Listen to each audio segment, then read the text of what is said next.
Hello all and welcome to Tom's Honest Tips. This is the Samsung S24 FE, a solid mid-range smartphone offering great performance for an affordable price. Just under $800. Alright, it's just $649 at the moment. $709 if you want the 256GB model, but how exactly is that affordable?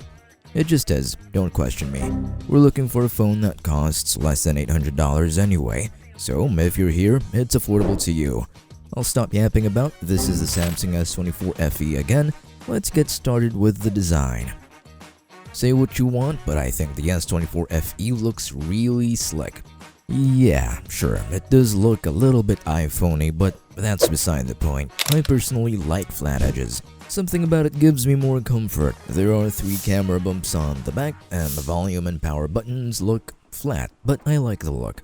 Overall, it just kinda looks like a brick but with rounded corners. And talking about bricks, the phone is pretty large as well. It's not really compact and it's heavy, but not too heavy. It's heavy enough to be felt. The front and back are made of glass, specifically Gorilla Glass Victus Plus, while the frame itself is made of aluminum. Wow. But what is it running on? It runs on the Qualcomm Snapdragon. I'm just kidding, no it doesn't. It runs on the Exynos 2400E. Ew. Brother, Exynos. Yeah, I know it doesn't sound great, but hold on a second, will ya? I'm an Exynos critic as well, but I think the Exynos 2400E is a great processor, especially for the S24 FE. I mean, for real-world applications, you're not really gonna need more. It really isn't bad, I promise you that. General usage, multitasking, browsing, and even running demanding games at high graphics settings, you name it. The Exynos 2400E can do it, and reasonably well. The S24 FE runs on Android 14 natively, with a One UI skin on top of it, and it comes with all the new AI features that Samsung rolled out recently. AI. What a buzzword. Moving on to the screen is a 6.7-inch dynamic AMOLED 2X, capable of 120Hz refresh rate and a peak brightness of more than 1000 nits or so. Screen resolution is decent, 1080 by 2340 pixels, and that's about it. You can't really go wrong with this screen, honestly, it's great. AMOLED, high refresh rate, decent screen resolution, there's really nothing wrong with it. Under the screen, however, is an optical fingerprint reader.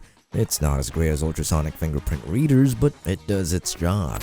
Now, I'm gonna talk about the part that breaks my heart the most when it comes to modern phones: SD card slots and 3.5mm jacks, or the lack thereof. You're stuck with either 128 or 256GB of storage, or in rare occasions, you'll find S24 FE models with 512GB. RAM is practically the same across the models, 8GB. Not too little, not too much. Just perfect. We haven't spoken about the cameras yet, and that we shall.